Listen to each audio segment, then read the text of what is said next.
Ngrawuhake kratoning swarga. Panglimbang 5 menit dina Kemis Wage tanggal 11 Juni taun 2026 kapethik saka Injil Matius bab 10 ayat 7 tekan ayat 13. Ing donya iki nadyan kahanane cengkah saja ora bisa kapisahake antara kang becik kalawan kang ala. Kalebu ing kene yaiku tumindak becik kalawan tumindak ala. Kepara menawa padha kita seditakake ing media massa, tumindak ala rinasa luwih umbyung kawartakake tinimbang tumindak becik. Umpamane wae prastawa korupsi para pejabat pamerintahan kang tansah gilir gumanti ngrenggani warta koran, televisi utawa YouTube. Semono uga karo prastawa cerah padudon tindak mitenah liyan enggo gawe Rajapati. Dene prastawa-prastawa becik kang kober nyelip ing warta-warta ala mau kayata warta ngenani wong-wong kang reroyongan mbangun kampung. Gusti Yesus sing waos dina iki ngutus para pendherek dalem kanggo ngrawuhake kratoning swarga. Carane yaiku kanthi nyarasake wong kang lara, nangekake wong kang mati, gawe resik kang nandhang budhuk sarta nundung demit-demit. Gusti meling mawanti-wanti supaya para murid nindakake ayane mau tanpa njaluk upah apa meneh nganti njaluk bathi. Para murid wis nampa daya kuwasa sacara gratis, mula ya kudu kaadomake sacara gratis uga.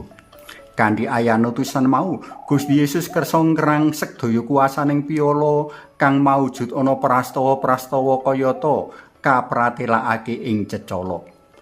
Dek jaman Gusti Yesus sugeng, akeh wong nandhang sangsara awit krenah lan pitenahe liyan.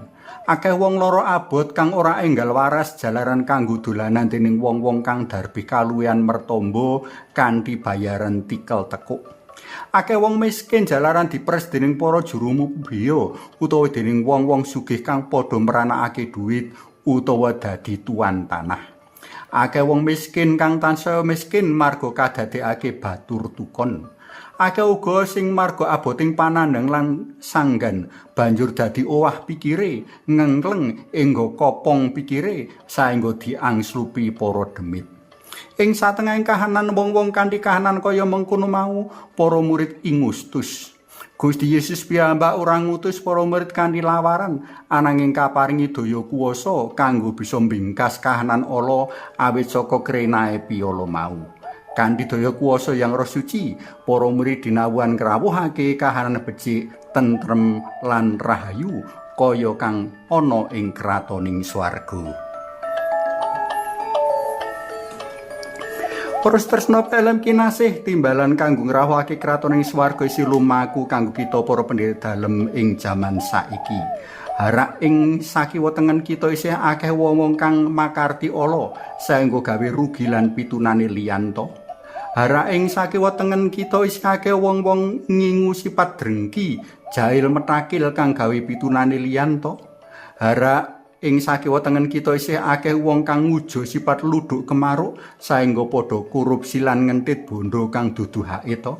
Kita tinimbalan krawuhake kratoning swarga kanthi gawe tentrem, rahayu, jenjem, seneng lelipur, uga seneng aweh pitulung marang sapa wae tan bidak-bidakake.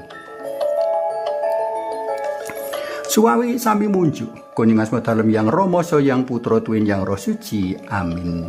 Rama kawula ing swarga, asma dalem kaluhurna, kraton dalem mugi rawuh, karsa dalem kelampahana wonten ing donya kados ing swarga.